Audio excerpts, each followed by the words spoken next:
I have to say, probably the biggest compliment you could ever get as an actor would be from the people involved in the real story. And I happen to be sitting at an awards dinner or something over the holidays with Jamie Bernstein. She was there, and she was just raving about what you had done with this story of her father and, importantly, her mother.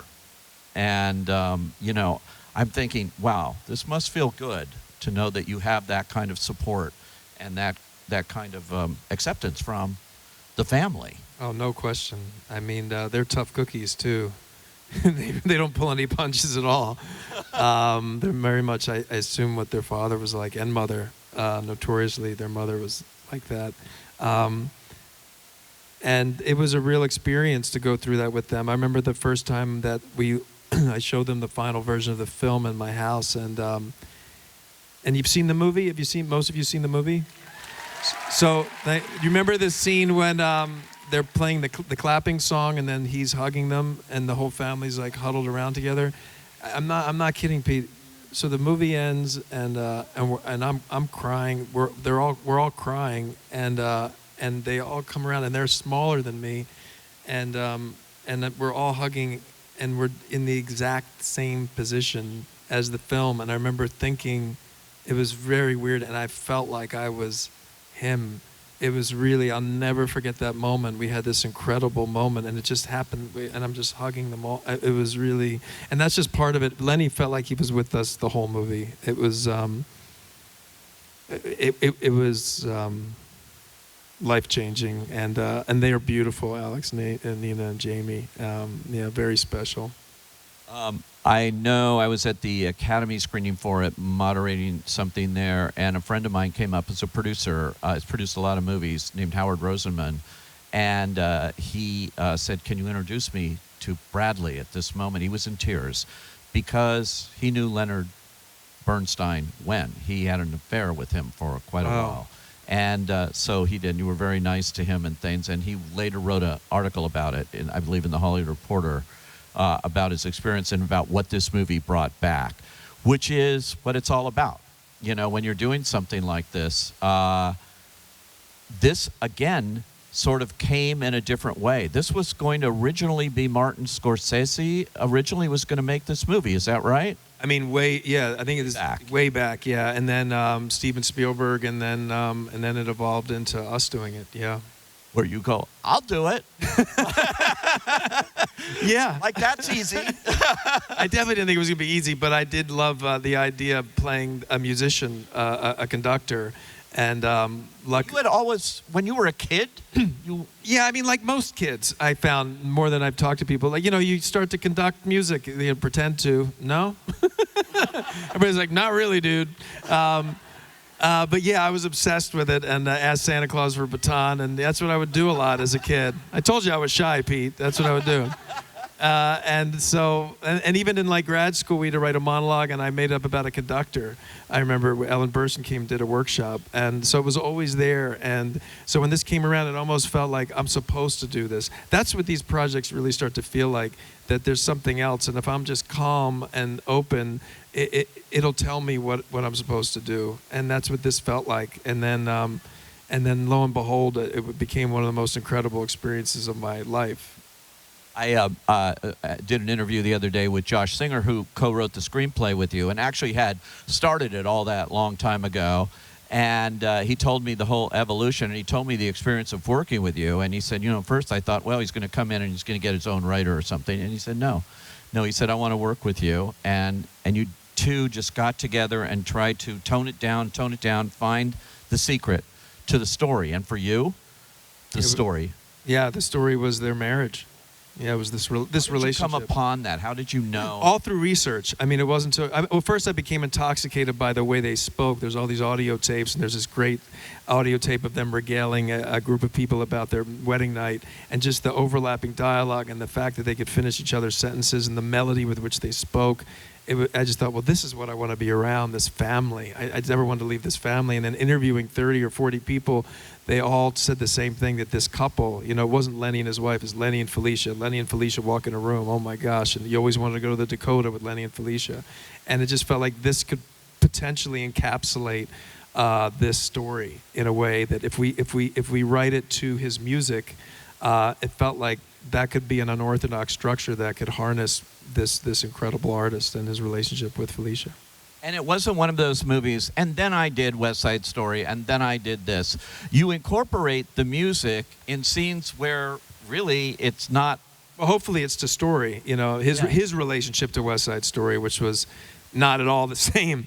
But, you know, there was a while there where, like, people were like, you know, you're just going to be the dude from The Hangover, right? Like, you know that. And I was like, well, I think I have more to give. But, and, like, so Lenny would, you know, that's why in that interview they're talking about, and then there's West Side Story. He's like, oh, Jesus Christ, you know. And so that was sort of for him in a way that I did that. Yeah. It was great. And your decision to shoot, I saw this before even it premiered at Venice, and so I just go in cold, and with the way I like to see movies. And it's like 40 minutes in black and white, the first thing. And I'm thinking, wow, he shot this whole movie in black and white. But then you didn't. Then you went to color, and there's all kinds of play here with the cinematography and the production design and things of telling a story as well, technically here. Yeah, I mean, we had this incredible team: Mark Bridges, Kevin Thompson, Maddie Libatique, and we all sound team, and Tom Osanage and Dean and Steve Morrow, the incredible sound. I mean, that's a whole other element that is a character in the movie, you know. And the hope really is at the end of the movie when you see real Leonard Bernstein conducting, is that our hope is that you don't see this mythological figure if you knew who he was, and if you didn't know who he was, you look at this man and think you kind of know him, hopefully, the human, and then you think when it says music by Leonard Bernstein, because I think a lot of people won't realize all of the music, or 90% of the music they heard in the movie was composed by that man. And so that was a way, I thought, I mean, Lenny always said, like, how do you describe a note? He said, you can't describe it, you just have to play it.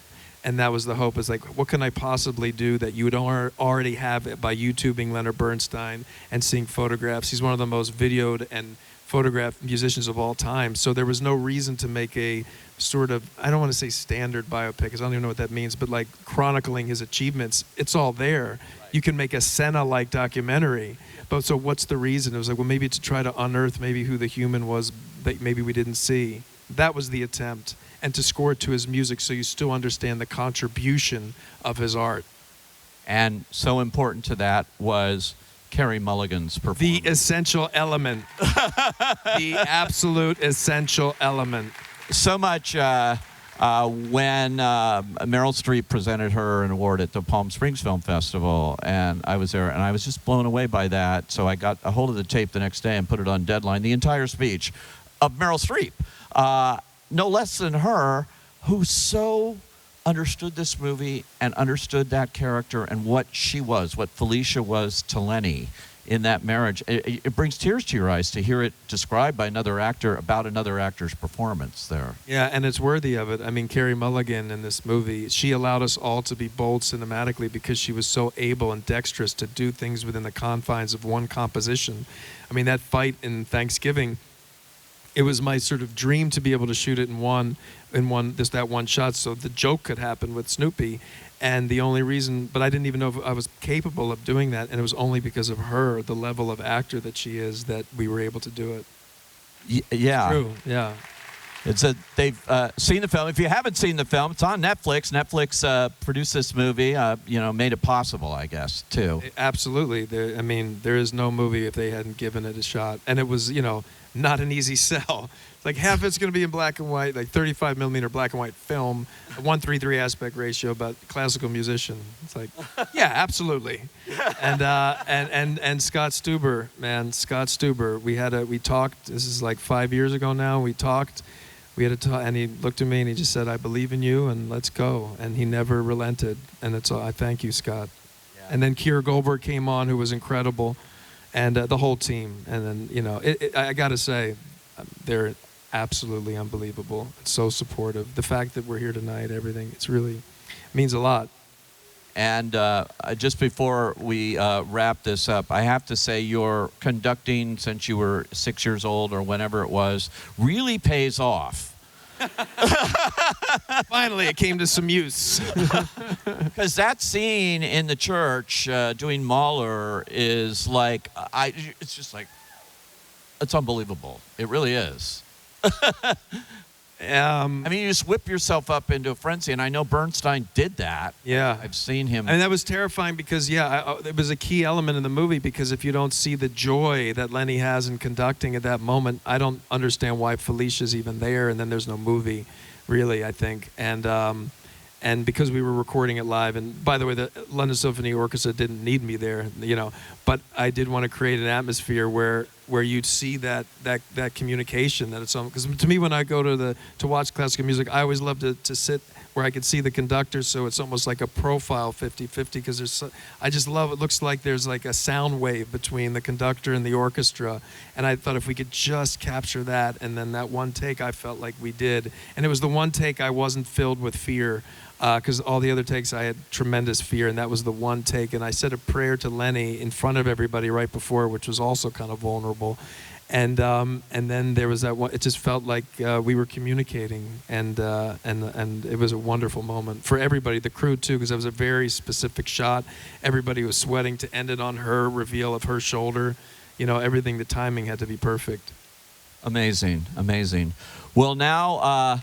Thank you. Now, let us give you your due here as Outstanding Performer of the Year here at the Santa Barbara Film Festival. We're going to welcome back somebody that has a couple of things in common with you, at least, including being a movie superstar and also a name, William Bradley Pitt, but better known as Brad Pitt, right here.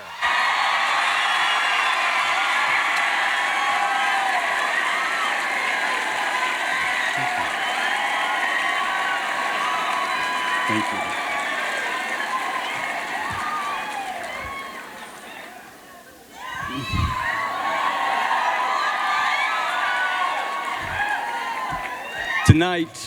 Tonight we celebrate the brilliance of writer, director, actor, producer, singer, songwriter, Bradley Cooper.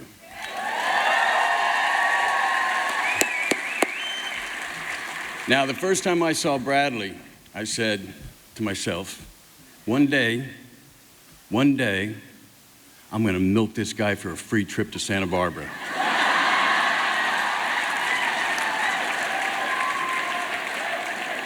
Now, before we get started, I want it known, for the record, I was this close to getting *Star is Born*. Really, this close. And in the end, the director went with Bradley. Not true. A bit selfish, really. But truthfully, the first time Bradley made me sit up and start taking notes was in The Hangover. And if you look closely, amongst all the chaos of trying to, find their friend, you'll see the more irreverent that Alan Galifianakis gets, the more that Phil Bradley is enjoying that irreverence. It's subtle, it's often to the side of the frame, but it's there and it's interesting. And I know this sounds strange, but I'm watching that and I know no one else would have brought that to the table. And it was something fresh. I knew this guy was going to be around. And then he decides to write and direct. And to do that, he chooses *A Star is Born*, a film that's been made a few times and been made really well. So the bar is so high, and yet he's able to bring in this performance where he's able to play drunk, where he breaks down, and still keep an eye on the crew, the scene, the time, when to know that he's got the take and he can move on. And to do that really, really well is nothing short of Herculean.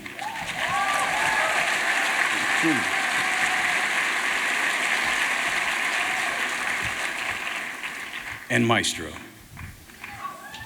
For me, Maestro is a masterwork, and I want to point out one scene that does two amazing things at once. It's the scene where Leonard and Felicia first meet, and they're outside smoking in front of the window, and they're talking over each other, and they're enthralled with each other. And I watch this scene. What's masterful about this scene is, first of all, it sets the tone for the entire film and gives us the cadence. And But second, it's construction of the way Bradley and Carrie were able to talk on top of each other. It was alive, it's kinetic, it's so natural. And this is really, really, really difficult to achieve. And yes, it takes great actors, but it also takes great construction. And I'm telling you, not since Redford have I seen anyone do it so well.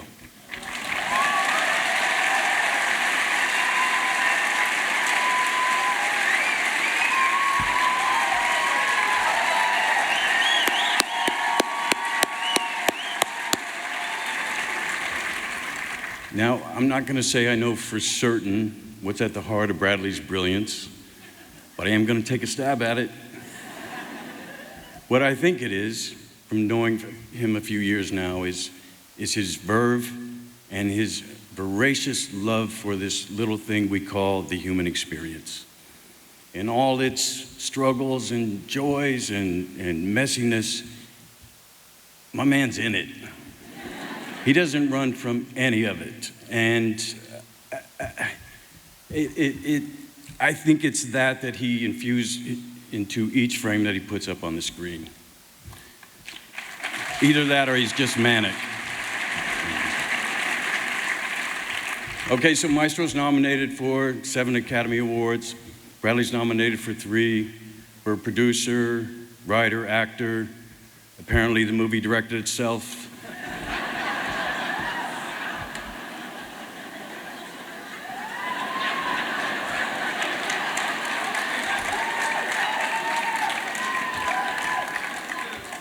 To date, he's been nominated 12 times, and I really, really hope, I really say really a lot is what I'm realizing. 12 times, and I do hope that this is his year, because it's well overdue.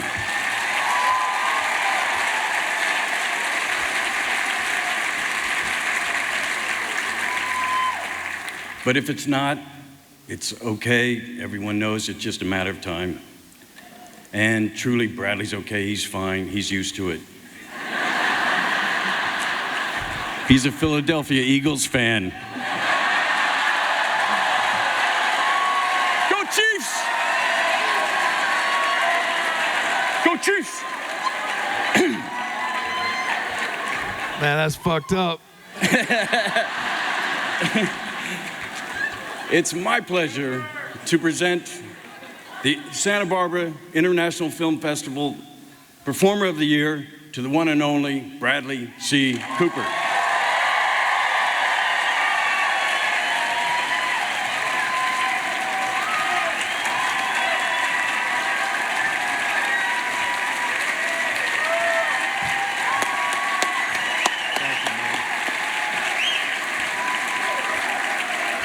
Okay.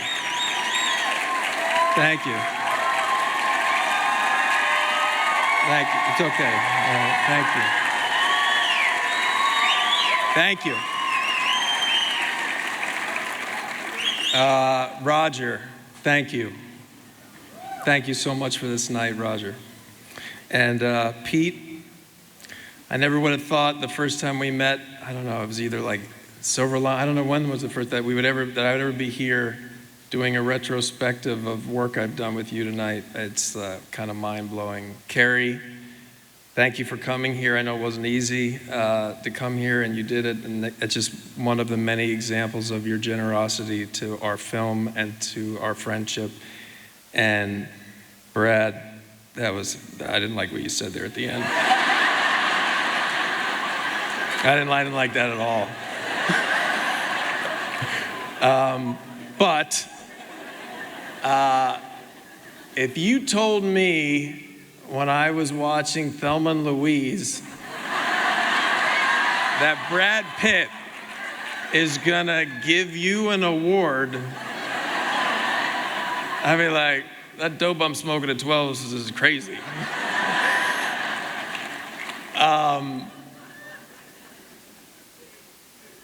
You know, watching these clips, and by the way, thank you for staying halfway through. I'm such like a people. I'm like, we should just say that's enough, Pete, and let him go home. That's what I'm saying. No more clips, too many clips. But I realized that, and sometimes you say it, but it's really the truth. It's incredible that we have these finished pieces, and that is what it's about, is to share the work with people and hope that they connect. That's why I did it in the first place. People made movies, I watched them, it inspired me, it changed my life, changed the way I thought about things, felt about things, kept me alive. But now that I get to do these things, the thing that I benefit from is the doing. And seeing all of these various projects I've been a part of is just a wash of memories of the experience and the living of these magical made-up stories. It's just such a privilege. I can't believe I get to do it. And life, and I'm so privileged, and I've been so blessed. And even with that, living is hard, and it feels like it gets harder. And I need people who love me and that I can love. And without that, I would just be walking in a wasteland. And sometimes it's hard to keep going. And, you know, when you feel love and authenticity, it gives us strength. And it's just community, man. It's all about community. And